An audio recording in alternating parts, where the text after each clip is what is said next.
All right, good evening, everyone. Thank you so much for joining us here at the Princeton Public Library. My name is Nora. I'm a member of the program team here and a part of our local history team. I'm joined by my colleague Dana Treichler, also of the Princeton Public Library, and we are very thrilled to host this event, which brings together 4 local community organizations that between them have incredible knowledge about the town. I am the least among them, so you have so much to look forward to. A couple of quick logistics. Right now, first, check. Is your phone on silent? If not, go ahead and turn it to silent. We appreciate that. This room is hearing loop enabled, so if you have a hearing aid or cochlear implant that has a T-coil setting, you can turn that on. If you need assistance hearing, we have some compatible headsets on the back table that you can go ahead and feel free to use. A couple of upcoming programs we have. Tonight you're also going to hear from the Historical Society of Princeton.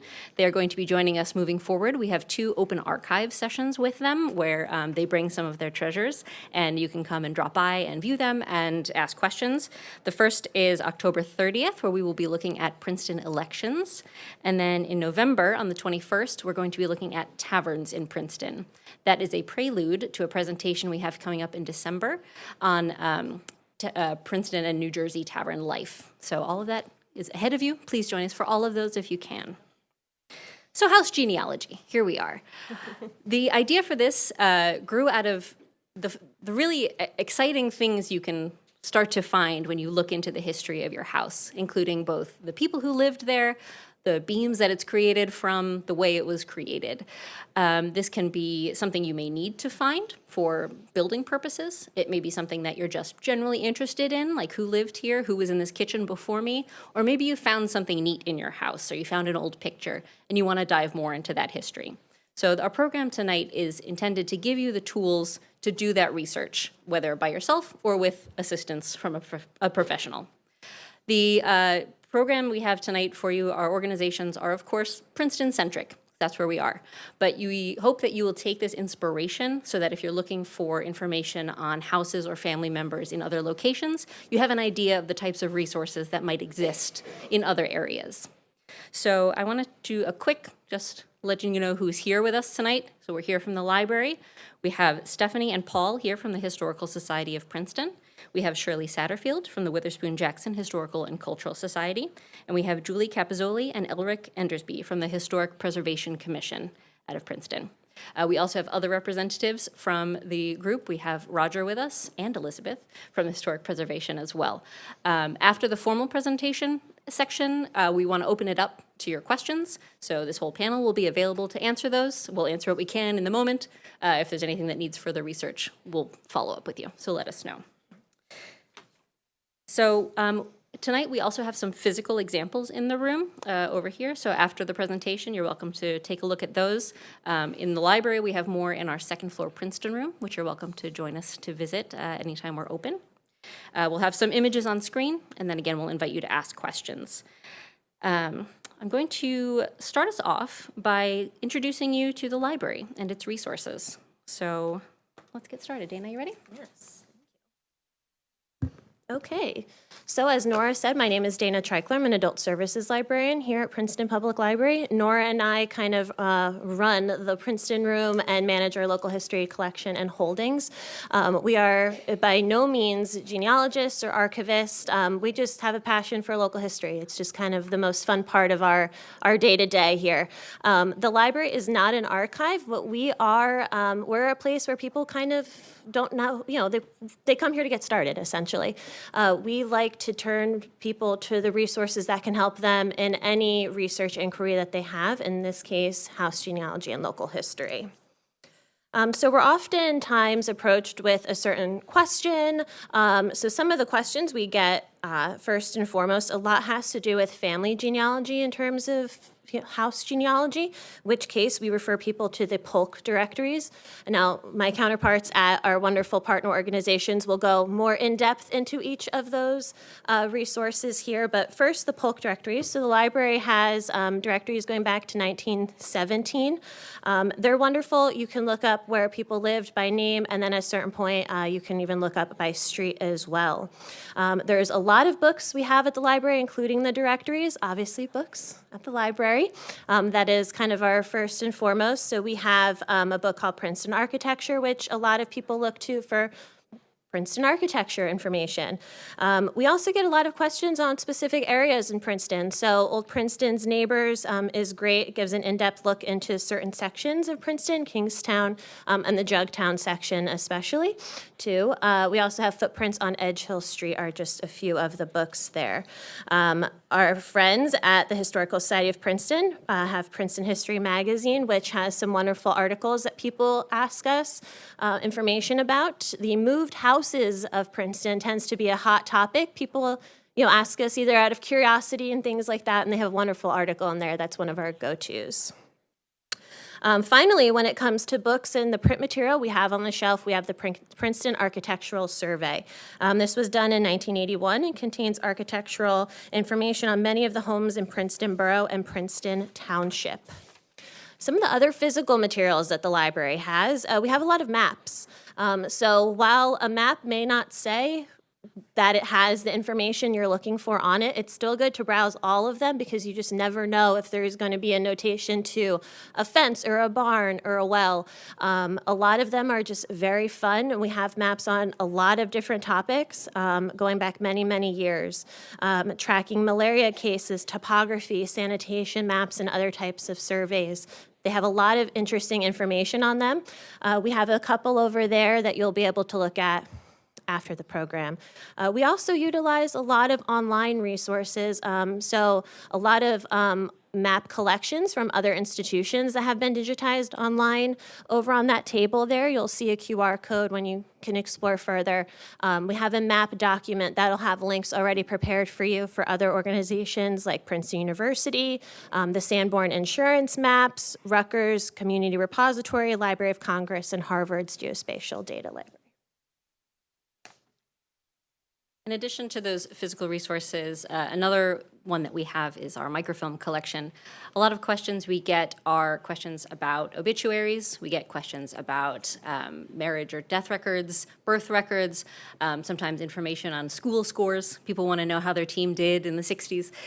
So we have a couple different ways that we look those types of things up between our databases and the microfilm. So one of the best databases we can point you to is Papers of Princeton. I think many of our colleagues here also know and love its ways. It's a digitized collection of local newspapers, including Town Topics, Princeton Recollector, Daily Princetonian, and more. So if you are looking something up, it's always lovely to look there. It's an open public resource that you can access from anywhere. It's a collaboration of several institutions in town, including the library, including the university, and it's fully text searchable. It's a really, really wonderful resource. Now, one of the newspapers that is a major one is, of course, the Princeton Packet, which has not yet found its way into Papers of Princeton. So in that case, we invite you to join us in our microfilm collection. We have a whole selection of microfilm here. We have a list of it for you on the screen. But if you are doing additional research, that microfilm is available to browse. Librarians can also assist with searching within specific parameters. We unfortunately cannot scroll through 5 years for you, but if you have a general sense of when an obituary is, we can help you with that. Our other databases can help you more with the personal information, if you're looking for information on just your personal genealogical records or people who lived in the home. So we have Ancestry Library Edition, we have Heritage Quest, and Fold 3. All three of them are accessible within the library without a library card, so anybody can come and use them inside of the library. Heritage Quest and Fold 3 can also be accessed away from the library, and for that you would need your library card to access. One of the things Dana mentioned was the Polk directories, there's the city directories, and those are included a lot of times on these databases. So I just gave an example here on Heritage Quest. You can both browse and search in these city directories.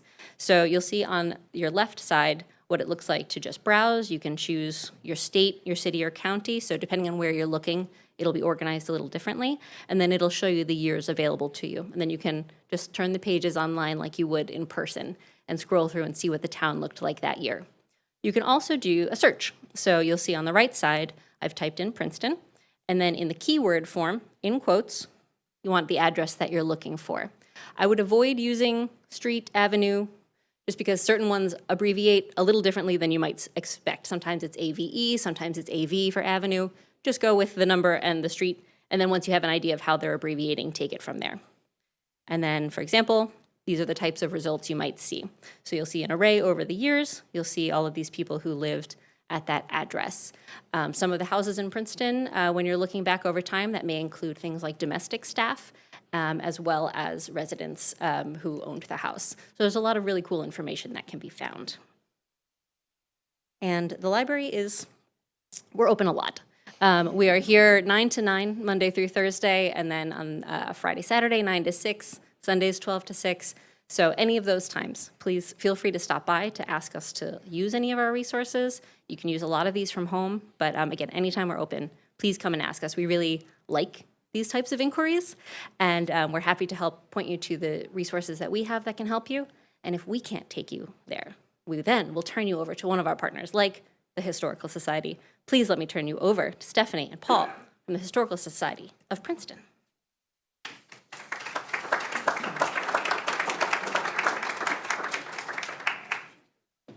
I'm going to lower this a little bit because I'm tiny. So hello, everyone, and thank you for coming out tonight. I'm going to also try and speak into the mic, too. That would be a good plan. I figured I'd start by introducing you to myself and the Historical Society and the work that we do. So as Nora said, my name is Stephanie Schwartz. I am the Curator of Collections and Research at HSP.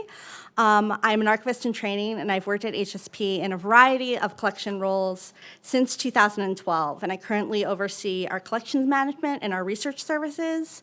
I also work on our exhibition programming and do much of our collections-based programming as well. Show of hands, who has been to the Historical Society of Princeton? More than usual, and that's probably probably the correct crowd. For those who don't know, we're headquartered near the Princeton battlefield at the Updike Farmstead on a beautiful 6-acre property with a late 18th century farmhouse, a large barn, and several outbuildings. We have our offices on the top floor, and we have exhibition space on the ground floor. And this is a really exciting year for us, a time for us at HSP. We've been really growing as an organization and reinterpreting our mission to emphasize history education, community outreach, and collaboration.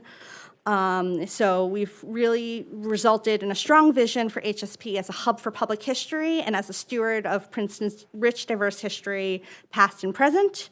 And we just want to find ways for people to engage in history and its resources, its stories, and its lessons, and its ways that are meaningful on an individual level. Now, I'm biased, but thankfully everyone agrees that a core asset at HSP is our remarkable collection, which underscores much of our history education programming and storytelling. There's a sign on the side there that you can take a closer look at later, but it talks about our collection by the numbers. And we steward a collection of nearly 900 manuscript collections, over 40,000 historic photographs, almost 2,000 artifacts, and more than 500 oral histories. So we're really a wealth of resources. We're best known for our Albert Einstein collections, which contains Einstein's furniture, various personal belongings, and a large array of related ephemera. But my favorite is our photo collections, which are particularly strong. These include glass plate negatives from 3 local photography studios in Princeton, circa 1880 and 1940, as well as photographs that were taken for the Princeton Packet in the late 20th century. So we encourage people to use our holdings. That's why we steward them. And one way that we do this is by making our collections, making certain that they're accessible and discoverable. We want researchers like you to be aware of what resources exist and what is available for you to use. So about 4,000 of our photographs and descriptions of all our manuscript collections are searchable online through our Past Perfect online database, and we continue to work tirelessly to improve digital access to our extensive and significant collections. Paul Davis, who is going to be speaking with me today, is our collections and research assistant, and he manages most of our incoming inquiries, and he supervises our reading room. So if you come to us with a question, he will be the one responding. and be ready to help. We'll begin by searching our foldings and see if we have something that could even help. If we can't, we'll do our best to point you in the right direction. I will say our collection is stored off-site, so we do research either remotely or by appointment. But before you come out to visit us, we will consult with you beforehand and help identify what materials might best suit your needs. We also are always looking for new materials for our collection as well. It benefits us and it benefits the history that we're telling for our collection to cover a wide scope. The more diverse our collection is, the more opportunities there are for it to use and the better stories we can tell. So we thus place an emphasis on what I call active collecting, which is seeking out current and underrepresented materials instead of waiting for donations to come to us. And this was really something we have a new exhibition up, which I encourage all of you to come see, which really called Princeton Reflected, which really emphasizes the stories our collection can tell, and the donors who have contributed to our collection, and encourages you to add your own story to the story of Princeton. So now that I've given you that introduction, we figured a great way to really introduce you to our resources and what we have at HSP is by walking you through a few examples that showcase some of the riches we have to offer and some of the stories that you might be able to find.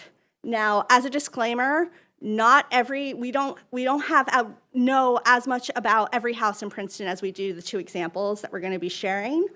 We wanted to make certain that we could highlight as many of the resources as possible. So we chose examples that did so.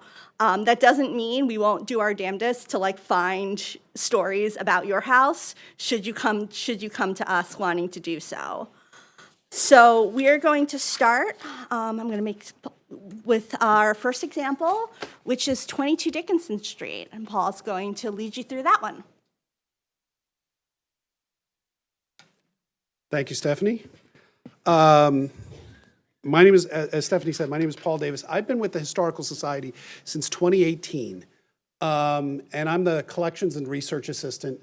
On our website, there's a link if you want to send us an email, telling us about whatever you're inquiring about. That comes to me, and I'll be the one getting back in touch with you. Our first example tonight is, and editorial comment here, I love my job. There is something I learn every day in my job. Sometimes it's stuff that, I never realized that. There are other times I find things that I laugh out loud. And Share an office with him. Yeah. Yeah, it's a comedy routine some days. But our first example is 22 Dickinson Street. This is through Google Maps and Google Earth. That's 22 Dickinson Street as it is today. And the first thing we would look at is the Princeton Architectural Survey, which was conducted in 1981.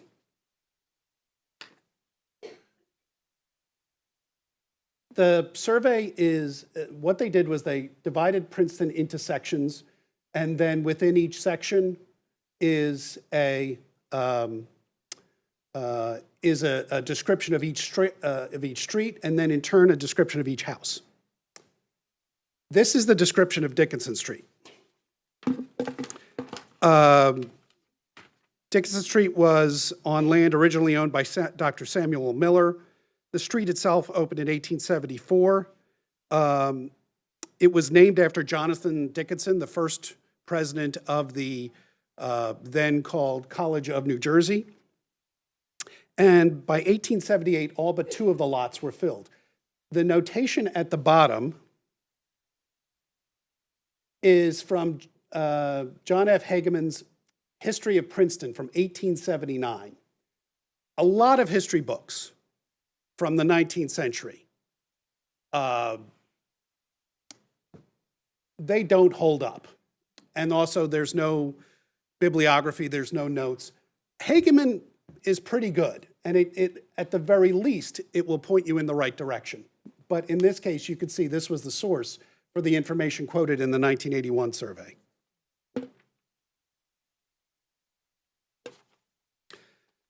Dickinson Street was not there on this map, which is from 1852. That line you see within the box, that's just a property line. That's not a street. It wasn't there in 1860. Excuse me. Wasn't there in 1860. But in 1875, it was there.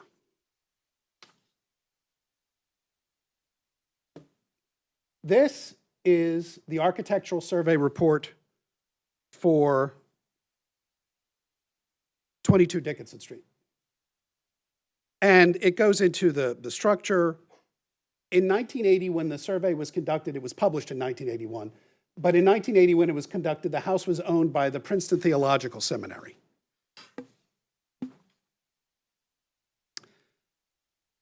Nora earlier alluded to the Sanborn maps. The Sanborn Map Company operated in the 19th and into the mid-20th century, and it created detailed maps of municipalities, for both the municipalities, but also for fire insurance companies. They're online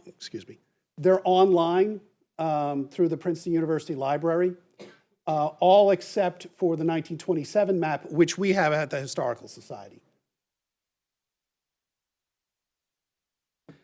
This is, on your left-hand side, is the 1885 map showing Dickinson Street. And on the right-hand side is the one from 1918. You can see how detailed the maps are. And they're great because they give you an idea of generally the development of the street, of the town, but more specifically, they give you the idea of the original footprint of the building and any changes that may have taken place over time. This is HSP's website.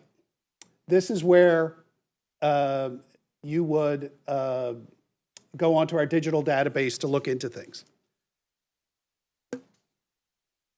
If you type in 22 Dickinson, and I want to emphasize the point Nora made earlier about don't put in street or avenue, just the number and the name of the street. It saves you a lot of time.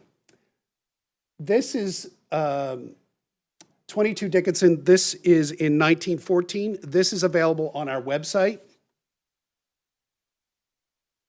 And this image from 1918, it is not in on our website, but it is in our collection. We just haven't gotten it digitized yet. But if you don't see anything on our website, please email me and we'll do further digging. 22 Dickinson Street was owned by the Princeton Theological Seminary. And between 1892 and 1952, it was called the Friars Club for Princeton Theological Seminary. The Friars Club was an eating club for the seminary. Normally, when you think of eating clubs, you think of Princeton University, but the seminary had them also. The one in the upper left-hand corner is from 1917. Unfortunately, the one in the right-hand corner isn't dated, but the bottom two are from the 1920s. This, they decided to do a different pose, but this one's undated also. But these are the pictures that we will look at if, theoretically, you wanted to know information on your house. You know, how was it originally built? It's a black and white photo, so we don't know the color, but but it does give you an idea of the shutters, the porch, the spindles, all of the detail that if you're doing work on your house, your contractor would like to know about. That's all I got. Mm-hmm. Thank you. Mm-hmm.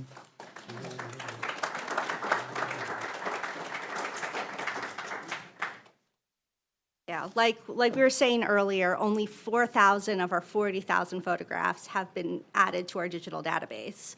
So we have a lot of offline inventories and internal records that we search to kind of parse through that and see what we can find, which is always a lot of fun. It's like a little bit of a treasure hunt. And that's why we were able to find those photos. Once we've identified that it was the Friars Club, we were able to then identify so much more. So walking through our second example is going to be 93 Battle Road. Here, again, just to set the scene, we have a picture I took off Google Maps, Google Earth, and then a Google Maps here so you can see the location. And I just want to note that our house is on Battle Road past Olden Lane. It's not between Olden Lane and Springdale Road, because that'll come up. Again, first place we turn is the 1981 Architectural Survey. In this case, there was not a form specifically for 93 Battle Road, but there was a form for the section of the street, which does mention number 93 here, saying that it's the most accurate in terms of the colonial revival inspiration of all the styles on the street. I then turned to Princeton on the Streets Where We Live, which sometimes give you information about the founding of a street, when a street appeared, former names it might have had, changes it went through over time, and this really helped get the search going, because it gave me a number of other search terms to look for. So I could look for Battle Park, the name of the development, for Walter Olden, who is a name that I know very well from my work at HSP. And then I found out that the road was previously known here as Morningstar Avenue.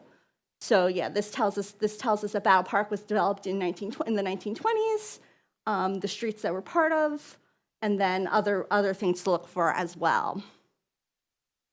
Now, searching for Battle Park on our database, I found that we are lucky to have the Battle Road Property Owners Association records, dated from 1914 to 1921. And by looking at these, I found a record that called the street Morningside Avenue, not Morningstar Avenue, but mentions that name was changed. They approved at this meeting to change the name in 1914. That again. So I turned to our polk directories to figure this mystery out. I pulled the one from 1912 and I think 1916. And going back to this, I looked at William Foster, who was the president of the Battle Road Property Owners Association. And I looked him up in the directories. I'm forgetting what years are which right now, but in 1912 was the first directory. He was living at Morningside Avenue. And in 1916, he was living at Battle Road. So now I knew which street name to look for. I also turned to the Sanborn maps as well. I found that looking at the map that is the key here, this is 1911, and it shows Morningside Avenue in Section 10.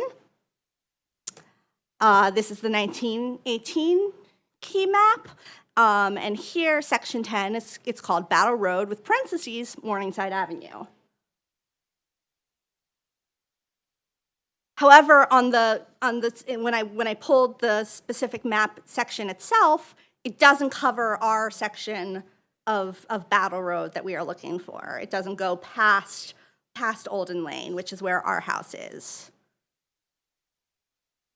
So then I go to the next search term, which was Walter Olden. Now, I know from working at the Historical Society that we have a very extensive collection of papers about the Olden family, so I decided that was a good place to start. We're very lucky that this collection has been indexed. It was indexed in 1982 by Joe Falcone. So looking at that index, there I found, there are entries for Battle Park and Battle Road, including a journal that talks about the development of the Battle Park lands, and papers relating to the estate of Charles S. Olden and the sale of lands and the development of the park. And in there, I was barely able to scrape the surface when prepping for this in terms of the resources available there. But there were some really cool things, including this brochure advertising the Battle Park Company and the houses there, dating to 1921. And it has a map of the development as well. And a sketch here of the lots that were in the property. So while I wasn't able to identify which one exactly would be 93 Battle Road, I do know it would probably be one of the ones owned south of Battle Road, on the south side of Battle Road, owned by W.H. Olden there. So yeah, here's a closer insert of that. By searching in our internal records as well through our finding aids, I also discovered that the house was built by Rolf Bowen, who is a noted Princeton architect, who we are lucky to have his papers, photographs, and architectural drawings in our collection. So you can see here that he built the house. It was completed in 1930, and it was built for Edmund J. Saunders. And according to this inventory here, we have no drawings of the house, but we do have photographs, and I was able to find that we had some records as well. And it's always it's cool. I've been working in this history so long, so it's not very notable because they built so much in town, but I always love seeing things that are built by Matthews Construction Company because they really did build so much of the town. So here are some of the photos that were in that collection. I love the ones that show the house just sort of surrounded by farmland, because again, these are all dated from around 1930, and you have one photo of the house under construction as well. Here is a letter that was in the records from Helen Saunders, who is the wife of Edmund Saunders, for whom the house was being built, and written to Rolf Bowen. She writes, "My dear Roy," and I love where it says here, it said, "The vision of our house was fast fading into the far future, but since your letter, I can see it coming back, much to our own joy. However, I give you fair warning. I shall be a nuisance because I seem to have so many ideas and yet have not the knowledge to crystallize them, and so must ask you to partially tell me how sensible or otherwise they are." So, and then I love, she continues down here, "I do not like slanting walls in a house. Can you manage to abolish them?" There's more, I think later she asks for a sleeping porch, and then proceeds to say that you must think I'm crazy. Another fun find with this house, too, is that it connects to another architect who is represented in our collection, because alterations were done to the house in the late 1940s by James A. Kerr. So while we have no drawings from Bowen related to the house, we have traces done by Kerr when he was working on the house, as well as his own drawings here as well for the alterations. This one is for dressing room, closets, and study cupboard. So again, I had to stop digging into this because I had to actually, come to the program today. But it just goes to show how, like, if you look under every stone, you don't know what you might find in terms of the history. There's history everywhere in this town. And there's so many different ways to find different stories. Okay, thank you.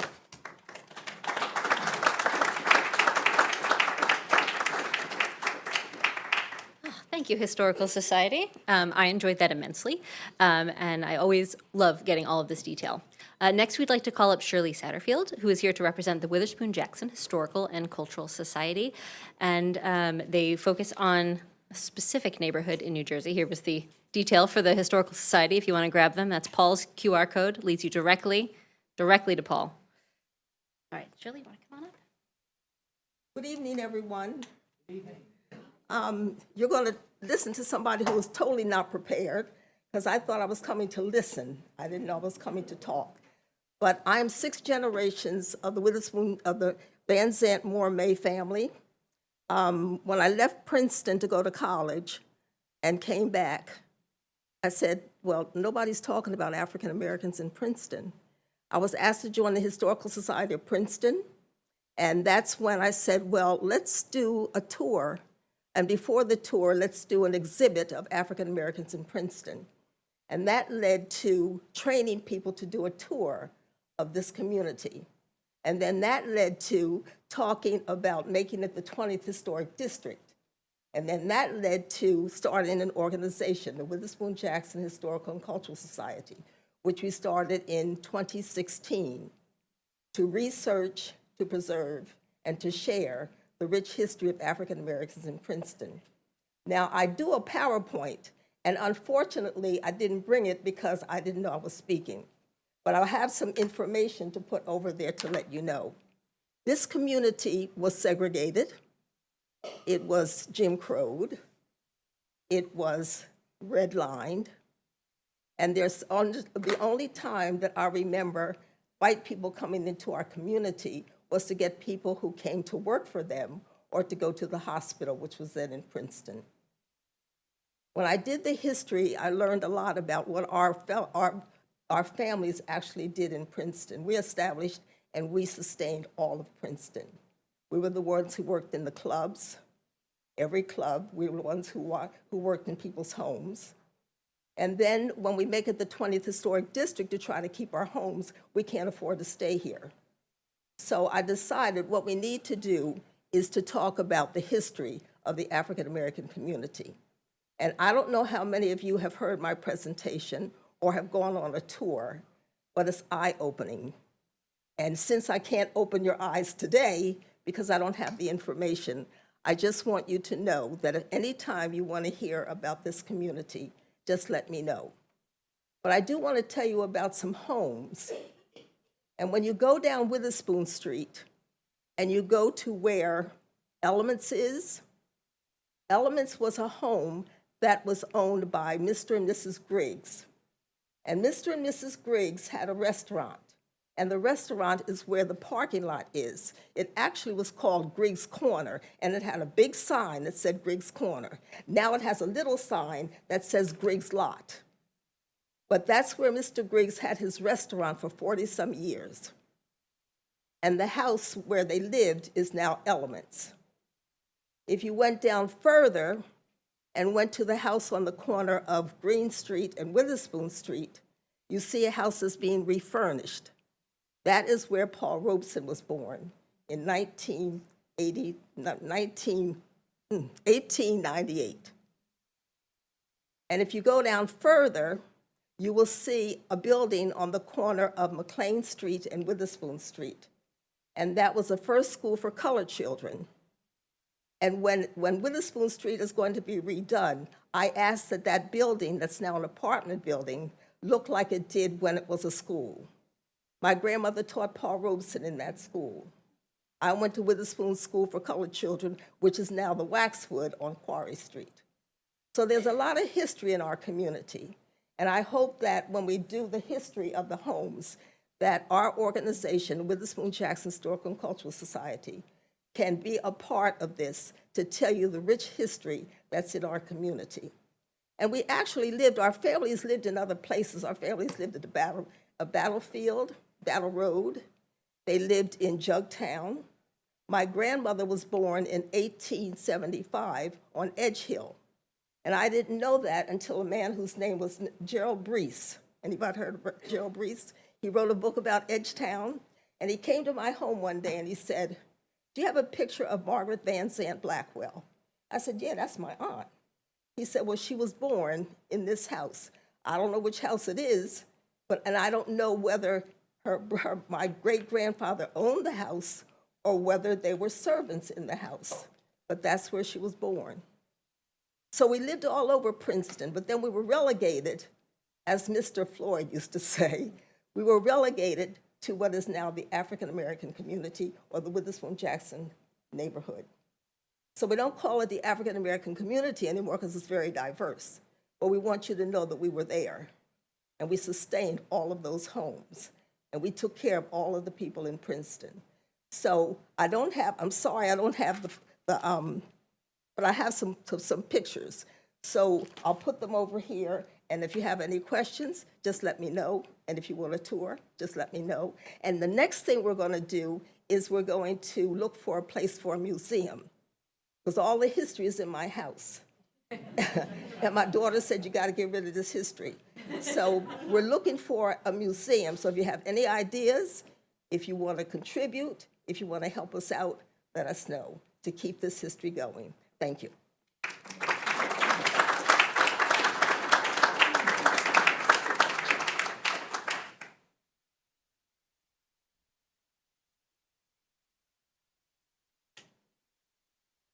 Thank you so much, Shirley.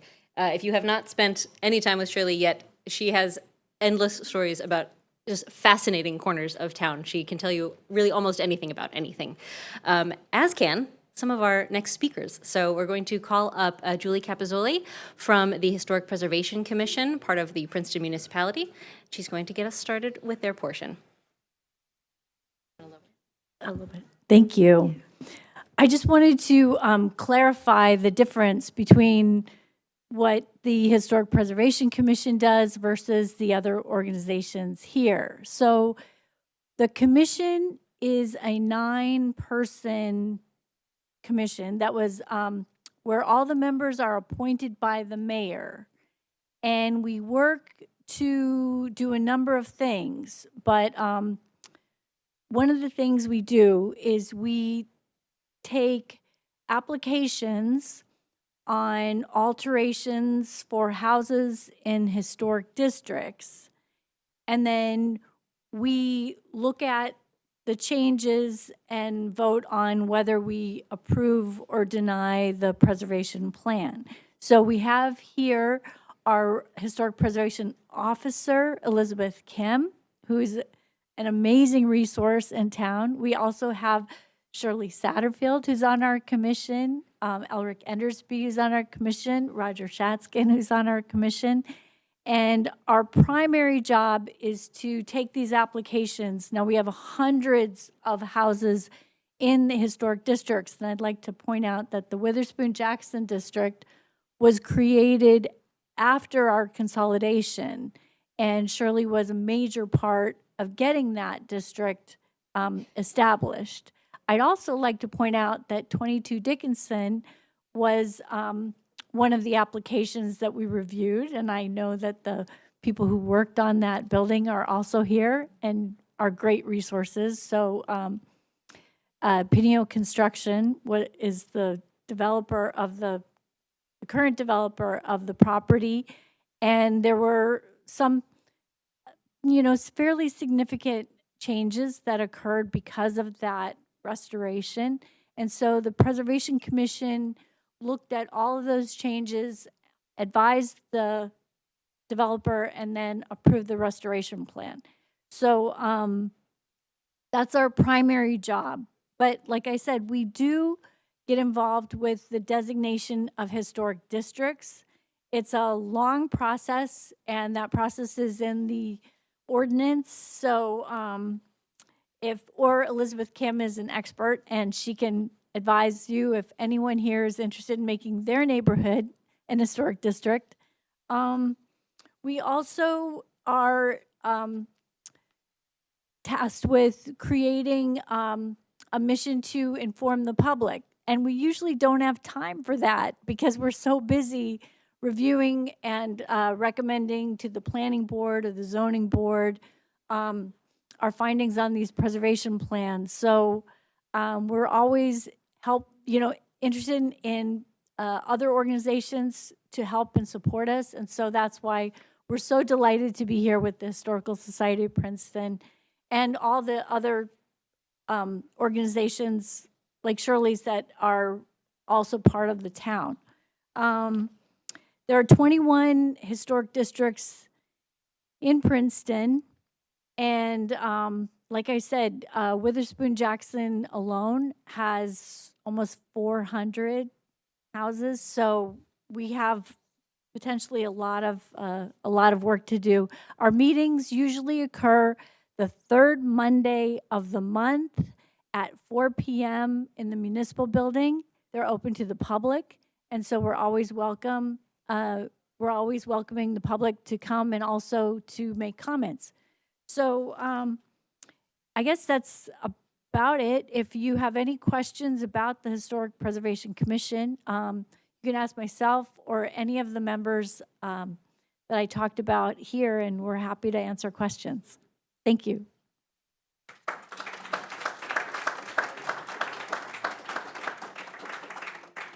All right, I'm going to shift my screen here. So talk amongst yourselves briefly.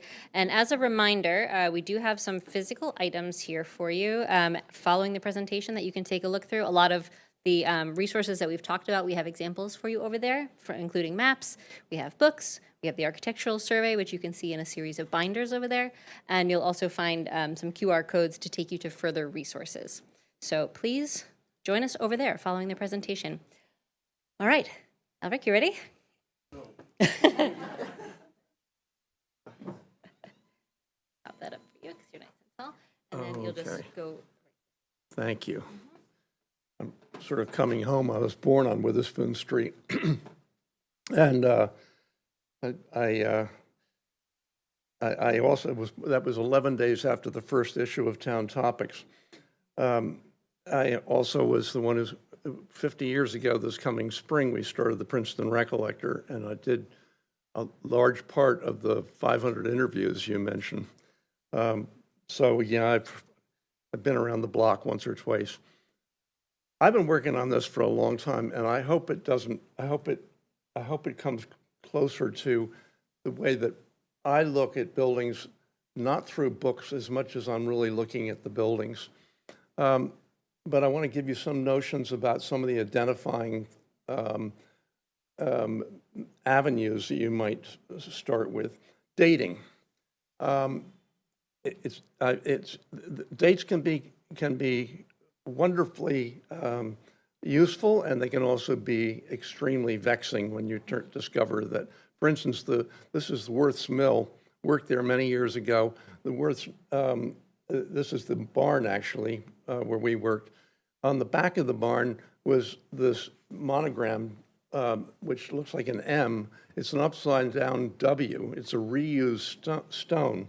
And there were two markers on the bridge. I don't know where my slides are. One of them was correct and one of them wasn't. And when the HPC worked on trying to redo the second oldest bridge in New Jersey, the Masons were so involved that they actually left their own time capsule, and I won't tell you exactly where it is. There were various traditions that came through Princeton.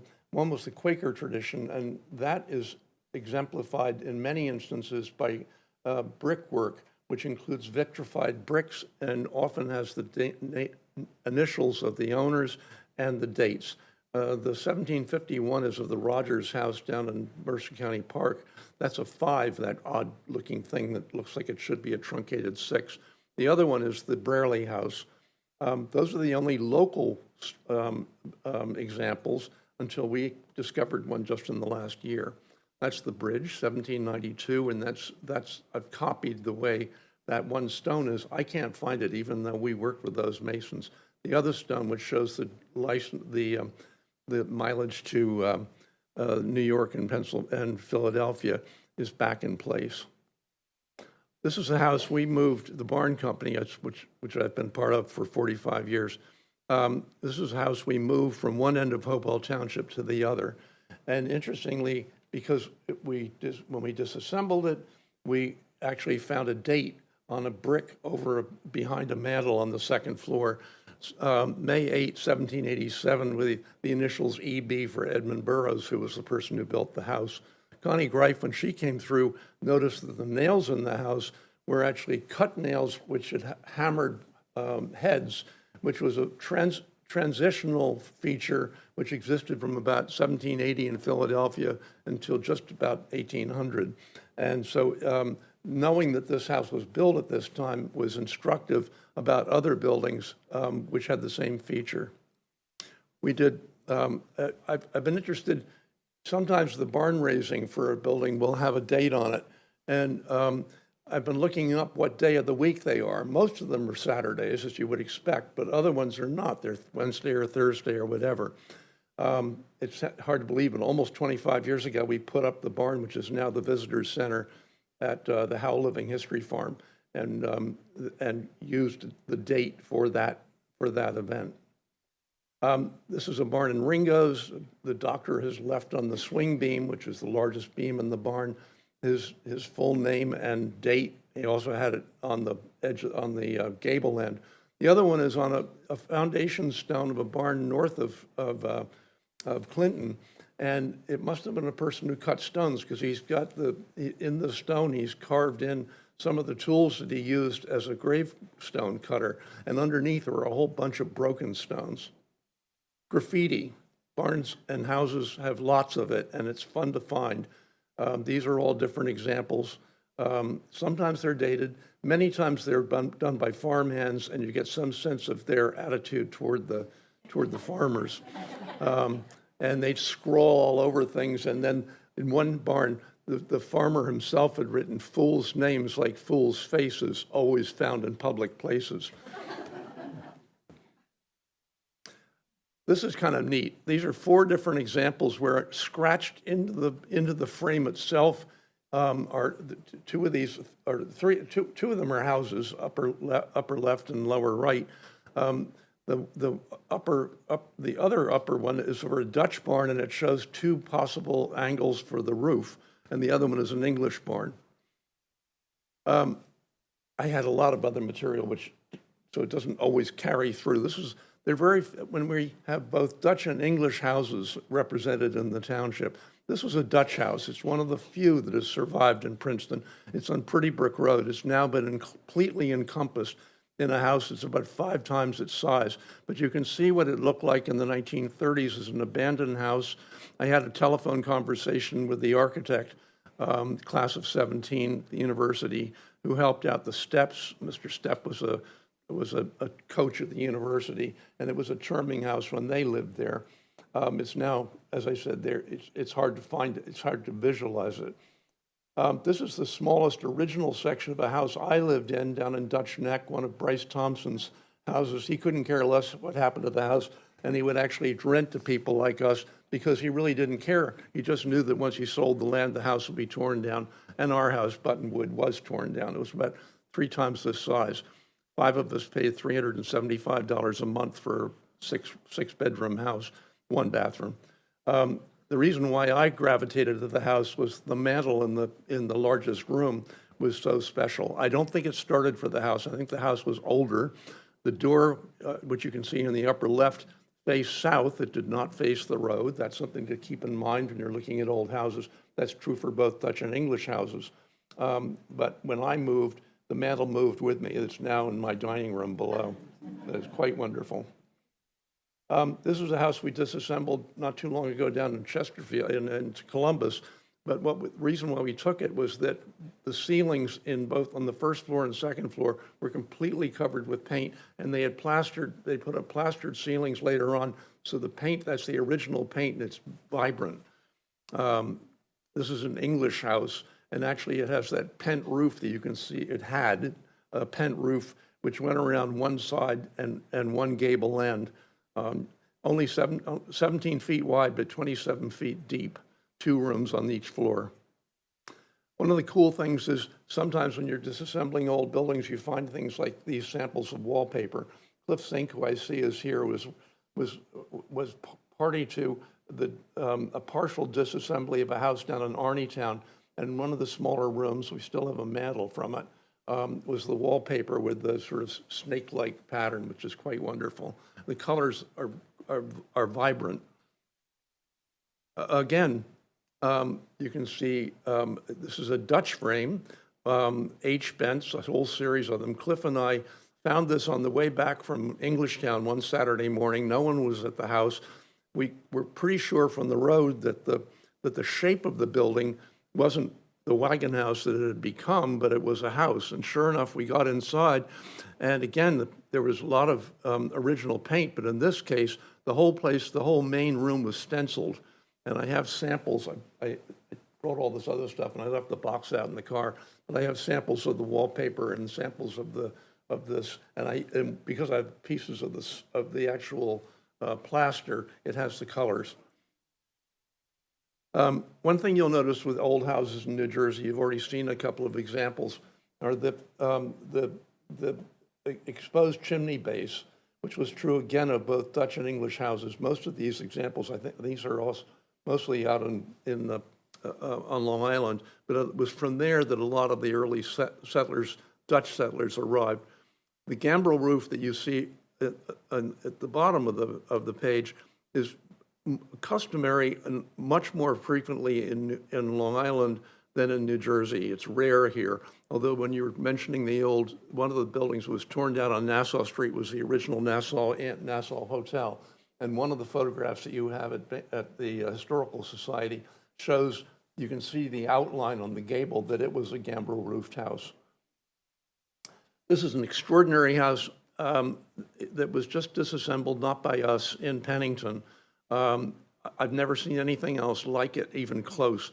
It's like a New England house, and it's got a center chimney with 4 radiating rooms, one of which had a cooking fireplace. And the foundation was really the most interesting part of the house, but at least I was able to record it. By the time, if you'd seen it at the time it was disassembled, it looked like a bungalow. But here, with an 1870s photograph, you can get some sense of the original appearance. My business partner, who did not choose to come this evening, was the one who twisted my arm to buy the house on the upper right, on the upper left, up near Ringo's on a hill, covered with flaking stucco and any number of protuberances. It had been the home of a Polish chicken farmer at the time when we bought it. But we have investigated, and this is where having a pretty good eye can be helpful. And actually, the drawing in the middle is the way it looked in 1737. We know it's mentioned, the deed is mentioned in 1737. By 1741, there's the miller across the street had died, and it's mentioned as a house. And it doesn't face south the way houses in New Jersey did. It faces directly on the lane that went back to the mill, which was the greatest sense of commerce, center of commerce. They changed the roof line and added a full second story later on, and we're keeping that, but that's just rubble stone, whereas the other stone is basically cut stone. So the appearance at the bottom, it has still not been fulfilled, but who knows? We've only been there for 25 years. There were other houses. This is a Dutch construction, even though it's stone. And it was a tavern, and it had porches on the front and the back. The cistern was underneath the porch on the back. The kitchen was in the cellar. I don't know exactly where the beehive oven was. Then later on, when it became a private house in the 1840s, they moved the bake oven from the back of the fireplace to the foreground next to the window. But you can see 2 interior sections there. What's cool, in the last sometime in July, going through records, I noticed that one of the adjacent neighbors at that time was somebody named Williver or Woolweaver, and he was a carpenter, and he died in 1739, and the original owner, a retired sea captain of our place, is one of the people who owed him a considerable amount of money at the time of his death. So I now think it's possible that I may have traced inadvertently the builder who erected the building. Underneath Homosote, the first day we were there, we discovered the paneling in the upper left, the comparable fireplaces down in Germantown and Philadelphia. And it had a tiny, no, I don't have the footprint. It had a tiny firebox, but we got back to the original profile. This is the south room. This was likely to be the main room in the building. You can see we were removing the knotty pine. Behind it, we found the ghosting for a dog-eared mantle with an overmantle. And it was from that we got the profiles for the various moldings, which we replicated. There's a hole you can see in the middle photograph where the stovepipe was, and the fireplace was full of soot up to about that point. But way down near the bottom, I found a circle of wallpaper, which was what was cut out when they put in the stovepipe, and they just tossed it in. So we actually know what it looked like at the time when the Franklin stove went in. And if you look at the bottom, you can see on the floorboards, you can see where the apron of the beehive of the Franklin stove was located. Princeton had basically a lot of architecture which was vernacular and based largely on both the English, by and large, Quakers, who were mostly settled in West Jersey, and the Dutch, who more often settled in East Jersey, although the house that Cliff and I and Alex and Cliff's brother worked on, Glencairn, was actually a Dutch house in West Jersey, which was later added to and updated in the English Georgian tradition on the other side. Robert Smith, who was probably the first known architect, was the person who was brought to Princeton and designed both the President's House, which is now McLean House, and Nassau Hall. He insisted that Nassau Hall be brick, but the Worths, the stonemasons in Stony Brook, prevailed, and it is a stone building, largely including innovations by Robert Smith. By the time the Continental Congress arrived in Princeton, 1783, the face of the town had been largely changed. Being halfway between Princeton and New York and Philadelphia, it was a two-day journey. There were a lot of hostelries right on Nassau Street, and during Continental Congress, they had any number of frivolities in Princeton. You can see Bainbridge House. Whether or not the kitchen wing was attached, I think is still an open question. The hotel that you can see in the middle photograph was torn down to make way for Palmer Square. This is a building which was at the corner in Andersonville, at the corner of Charlton Street in Nassau. It was the home of a person who built both carriages and chairs. However, you can see here, it's the left-hand section of a larger house, which was offered, among many others in Princeton, to members of the Continental Congress to induce them to come to Princeton rather than Trenton. We tried very hard to save this house. The commission worked as hard as we could to prevail, and we lost. We were given, through confluence of bad circumstance, we weren't allowed in the house to see its physical condition, and because it was condemned.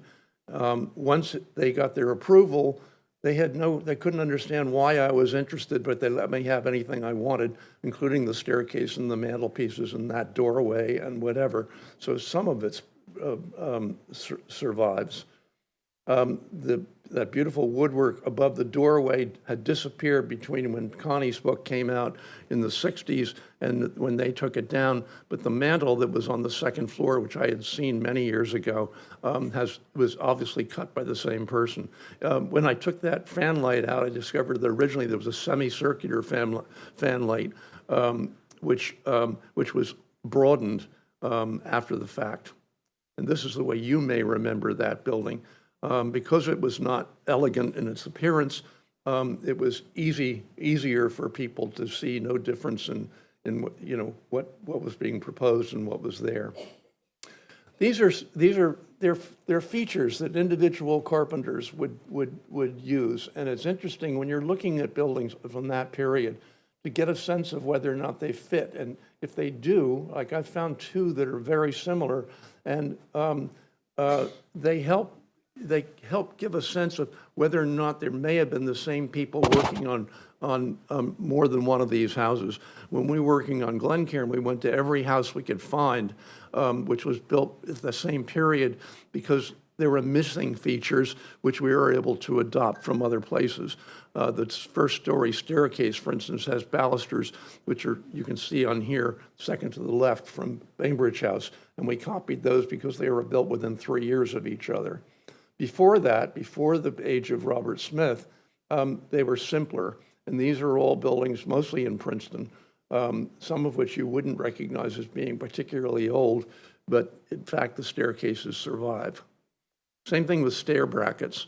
I've been collecting stair bracket designs ever since I saw the notion of that in P.D. Mengus's book. And I now have, I think, about 900 different designs that I've. It's a artisan's trademark.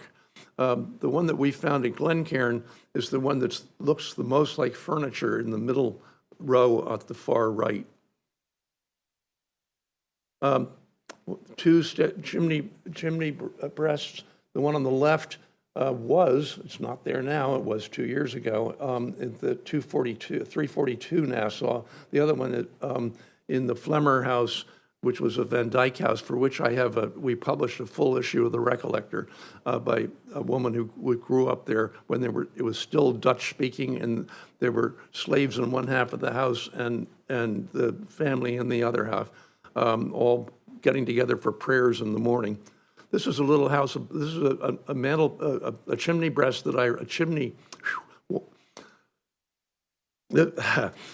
This is paneling from the upper room in Stott's hairdressing salon on Moore Street. It was the James Moore house. James Moore is the one who busted down the door of Nassau Hall the day of the Battle of Princeton and took the British occupants hostage.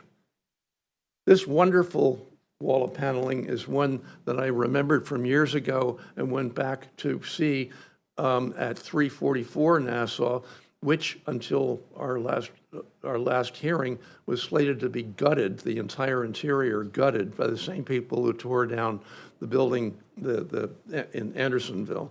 I think at this point there's a better chance that this and a lot of other features will survive. This is the way that house looked. Unlike a lot of houses, which started off with a small house with a larger addition, everything was in the larger half of the house, and the smaller half, the new kitchen, was added after the fact. And the most curious and wonderful feature is the fact that every fifth course was glazed headers, vitrified bricks, blue. So it was a striped house. And that follows precedent from the Quakers in West Jersey, and these are different patterns, and two local examples at the Rogers House in West Windsor and Brierley House. The one that we've discovered now in Princeton is only the third one known in East Jersey. Interesting fellow. Owen Biddle not only had carpenter's handbooks, but he actually started the first school where he was teaching people how to draft. And so the drafting at the bottom for the fanlight is not his, but that tradition is something which prevailed. More to the point, probably, is Asher Benjamin. He had a whole series of carpenter's handbooks starting about 1800 and up into the 1830s, and it's quite obvious to me that local builders were using his handbooks. The keystone that you see in the upper left, you'll see exactly the same on Karawoji's house on Herrontown Road. Some of the cornices, if you look at them, are from his books. But this was my curiosity. I don't know how many of you have been to see the barn at Tusculum. It's curious because it's sort of a belt and suspenders situation. And it has, among other things, it has this truss situation, 45 feet wide. I looked for it. It's in the Carpenter's Handbook, which came out in Philadelphia in the 1780s in modified form. And you'll see these in England and elsewhere. I thought, aha, I wonder whether or not whoever was doing this barn was also familiar with these house plans. The middle one is from Asher Benjamin's book, and I thought, does that mean that the owner had that book as well? This barn Witherspoon never would have known it. It belonged to the Stocktons at the point when it was built, and the Stocktons architect who did most of their houses or renovations of their houses was Charles Stedman, and you've heard about him.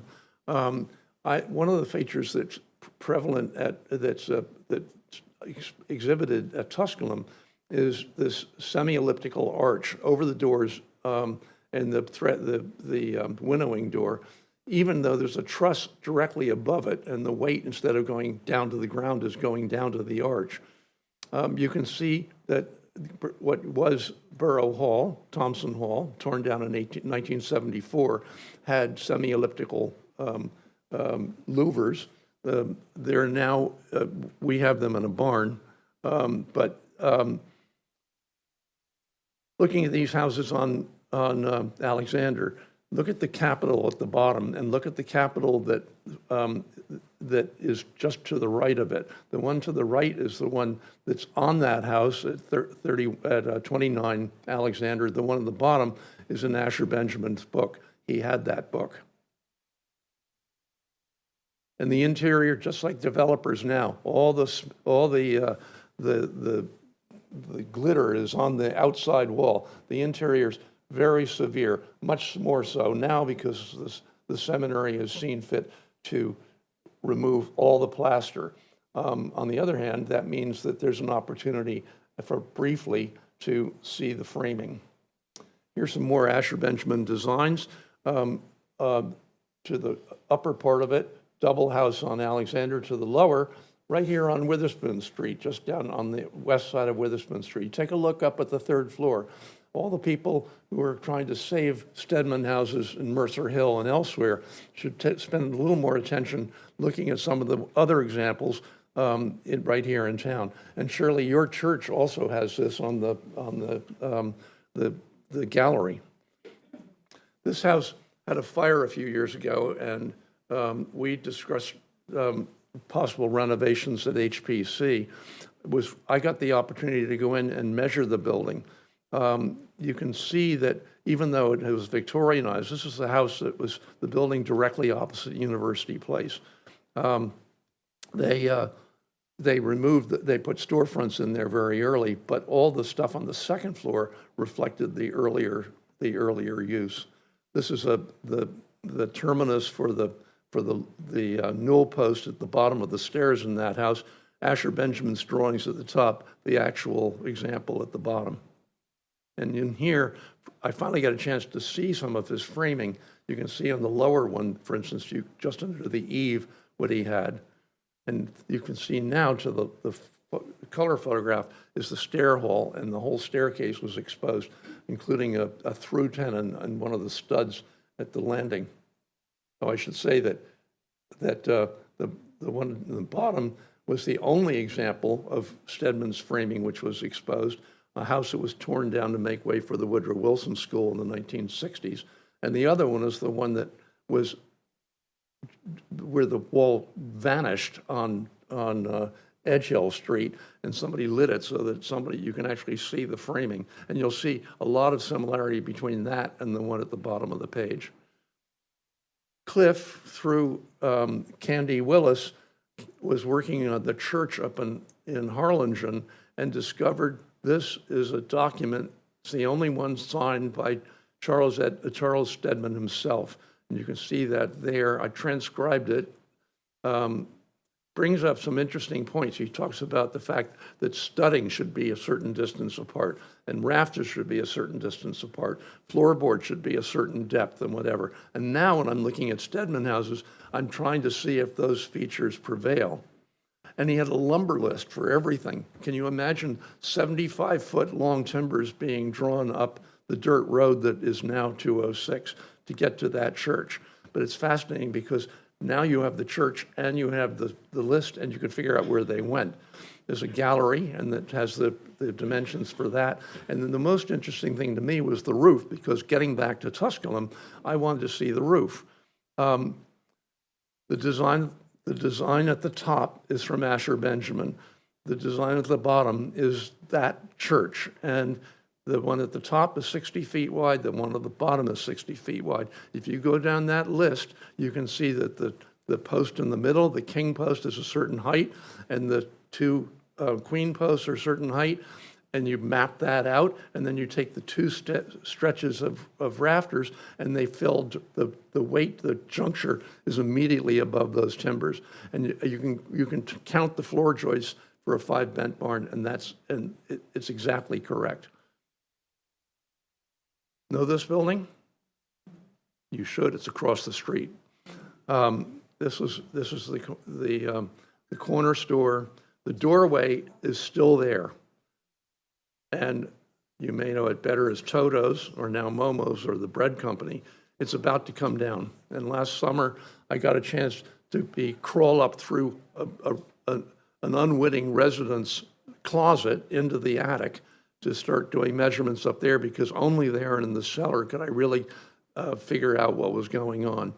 This is the way it looked when it was built. And I don't know about the doorway, except for the fact that it's recessed, and so are the last 3 houses known to have been built by Stedman. The floorboards are 5/4-inch floorboards. The studding and the rafters are consistent with the dimensions he mentions for that church. At some point, an addition was made to the right, and a storefront eventually it may originally have been there, or it may have been added. There's very little evidence one way or the other. This is the space, 100 degrees that day up there. And the wonderful floorboards that are still in place up there. There's some Greek molding on one of the doors, which is indicative of as late as 1850 or so. This is something I think you might not notice. If you take a look at the middle stud, this is where the 2 halves of the house were joined, and you can see the clapboard is still in place. But there, you see the indentations about 6 inches apart? Follow the arrow. I didn't put that there. Anyway, those are hemlock. And at a certain point in the 19th century, when they had used up most of our original timber here, they started shipping down whole rafts of hemlock from the upper Delaware. And the way they were secured was they would be lashed. And those holes are when the lash would go through through those boards. And so whenever you see that, you realize these are 19th century hemlock timbers floated down the river. I had a chance to figure out what could be done with that house, and this was what I came up with to raise it. But it was not to be.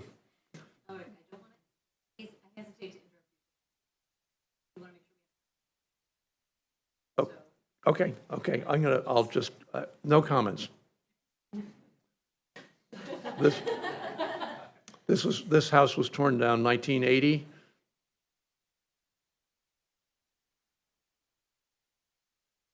This is when they began with a stick frame. House moving in Princeton confuses a lot of issues, but that's the Peacock Inn being moved down from Nassau Street. And there's several houses down here which were raised a story, which is where I got the notion. This is McLaughlin's clothing up the street. And when you get up to the second floor, it's an old house. I interviewed the woman who grew up in this house. It came from a print. Then the architect who was working at the university followed it. The photographs are 120, almost 120 years apart. So I've been looking at other houses, and finding similarities to houses in Princeton. And, if you find information from one, you can transcribe it into the other. Our friend Cliff Zink was largely responsible, with the backing of a lot of people here, in saving these houses from destruction on Prospect Avenue. And for once, the university has come through with a first-rate architectural firm. That's their drawing. This is from the catalog. This is another one at the corner of Wiggins and Witherspoon, and Van Deventer. And here are the ones that were prevalent in the 1940s. I don't know how many of you live in old houses, but these houses have their own history, and a lot of it's built on the fact that they can be shipped all over the country. What's interesting here is that the lumber yard is actually here in Princeton. It lasted until recent years on Alexander. And so this catalog was available to people building in Princeton. Sears Homes, you know about. The house at the bottom is on Moore Street. You can see the before plywood. They're using diagonal boards, and they numbered all the timbers. You got the package in the mail. And of course, they named one the Princeton. I don't recognize this house, but if you look down the list, you'll see that you could buy the entire pre-cut house with cabinetry and doors and whatever for $1,440. This house is all over the place. There are two I just noticed for the first time on Harrison on Sunday. I like the fact that the middle one in color is on Crescent Avenue. It's like the couple went in, looked through the listing, and then said, "Oh my God, it's the Crescent." So they bought the house that was already named for the street. The lower one is abandoned now. It's down near the bridge below the battlefield. I interviewed the man who built these houses, Mr. Warren. The one on the top is in Jamestown, New York. The others are on Wiggins and Jefferson. These are all on Jefferson. And you can see the black and white are photographs from one of these catalogs. And of course, the Dutch colonial, and they're all over the place, although there are actually a lot of variations. These two are on Jefferson. And then here, this is in Pennington, but this is one stretch of street. All 5 of these houses are on one side of the street on King George Road. Upper, two views of a house on Jefferson belonged to the Nafers. He was a contractor with Matthews. The lower one is around the corner from me and Ewing. And they're almost identical, but you'll see things like the height of the main window and the placement of the chimney different. And they went in for exotic houses.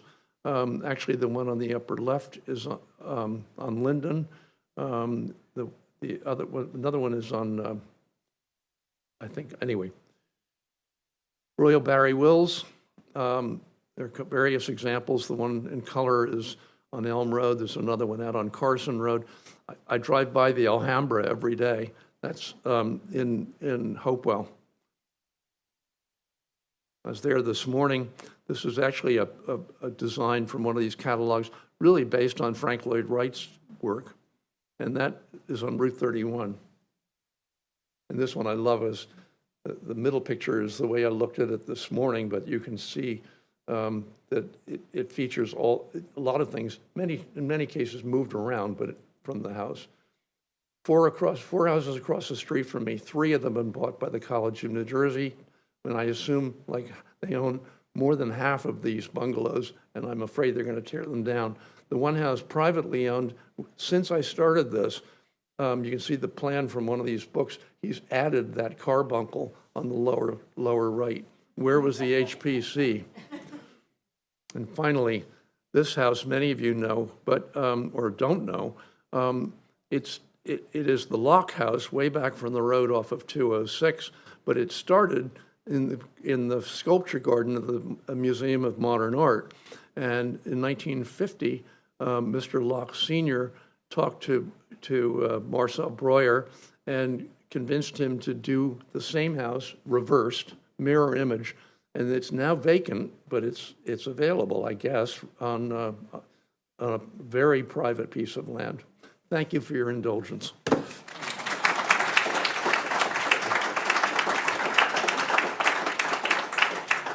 I hated to speed it along. It was really so good.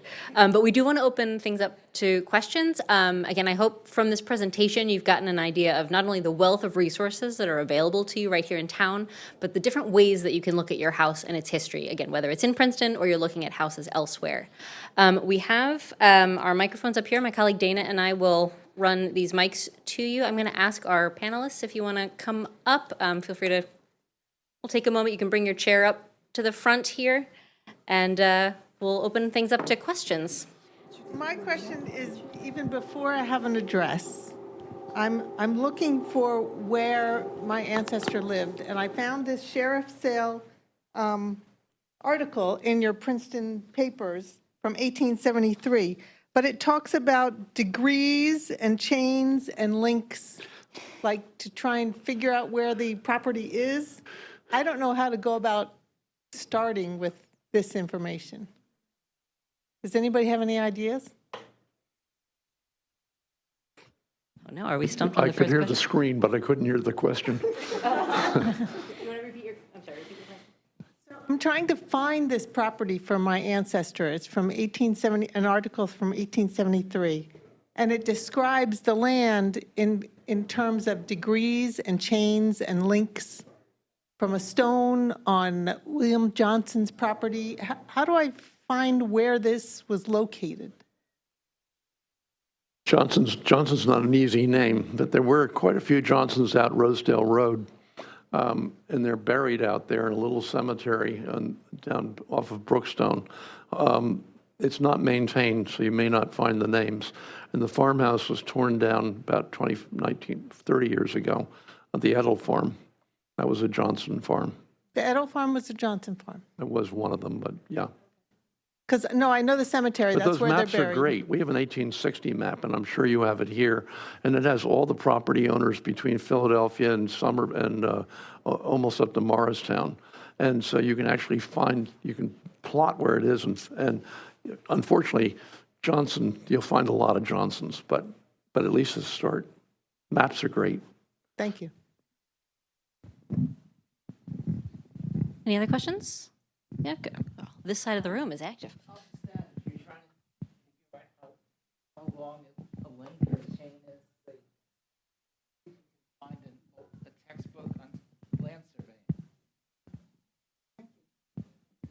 I didn't know. I'll just throw out a question. I live on a tree street, so this is all more recent stuff. I assume it was development that people thought Princeton was getting too big or something. So any stories about tree streets? I'm on Maple.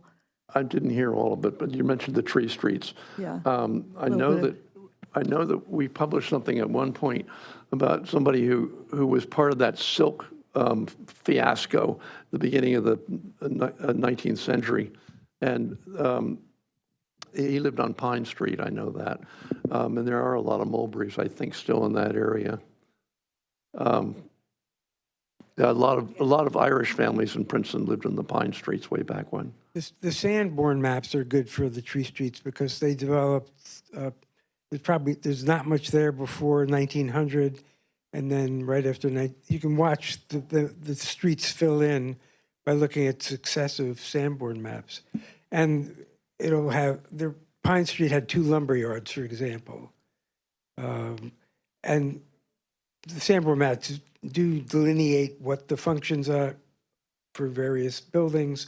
A lot of houses also had groceries in them, so you can get a good sense of it. Yeah.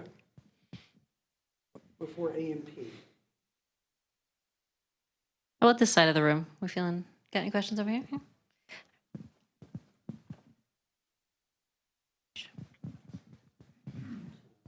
Thank you. Is there a list of URL addresses or something of that nature where I can look up the actual architecture of my home when it was, what it looked like originally and things like that? Or do I just go to the library and search through the database here? Photographs would help, and if you can email them or whatever, then like we went through a house a few years ago, and it was an Okie house. I happened to know enough about Okie in Pennsylvania to recognize that, and it turned out, in fact, it was, but you never know. So I would take a photo of the house and email it?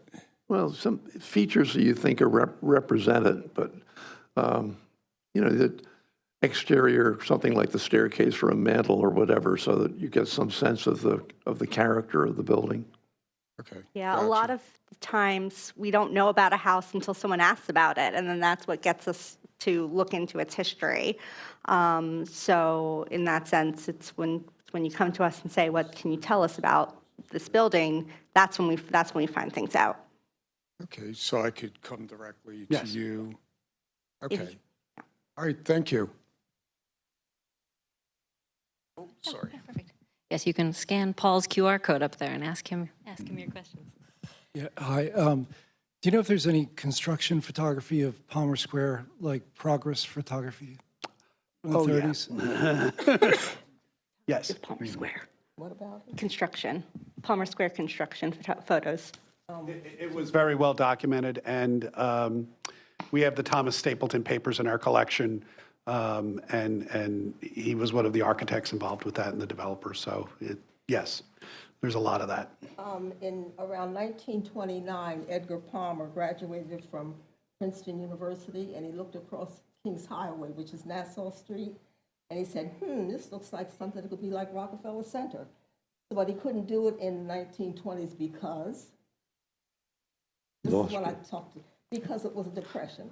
So he came back in the late 30s, and he removed our family's homes in logs down to Birch Avenue. That's where they are now. And he built Palmer Square. And when the houses are still there, because when I moved off of Old Clay Street, when they built the houses that are there now, we lived in one of the houses on Birch Avenue. And those houses are still there if you go down Birch Avenue on the right-hand side going down to 206. But there weren't enough houses, so he built houses on the other side, and he called them rainbow houses because they were pastel green, pastel yellow, pastel pink, and pastel blue. And there's only one there now that's still a green color. But he did provide houses. Where they didn't provide houses was Jackson Street, where they moved our families from Jackson Street to make a thoroughfare from Wigan Street to 206. And they couldn't go any further than John Street because there was a wall that separated the white community from our community. And it also was a property of Reverend Van Dyke, who had that property called Avalon. So when they went through, it was then called Avalon Place because Reverend Van Dyke, that was his property, where now the Y is, the Y parking lot. Okay, so they called it Avalon in the early 70s, they changed it to Paul Robeson Place. So those houses weren't preserved, but they did try to preserve the ones that came from Palmer Square. Yeah. I think Palmer was, class of Audi 3, and he did lose a lot of money in the Depression. Fortunately, the post office came through, so they were able to do that. But you know, we used to. Mr. Hines would tell me he pointed out those two trees in front of the post office building, and he said that's where the livery stable was where I worked. Right. And the livery stable was on Hallfish because my mother dug the ground to make plants. We lived on Quarry Street, and I still have one of the shoes, the horseshoes that came from the. Good when luck. They used to shoe horses on Hallfish Street. Yeah. But yeah, a lot of photos exist of the area pre-Palmer Square, during the construction of Palmer Square, and then once construction was finished as well. We have a lot of those in our collection. One more question? Anybody? Final? That side of the room.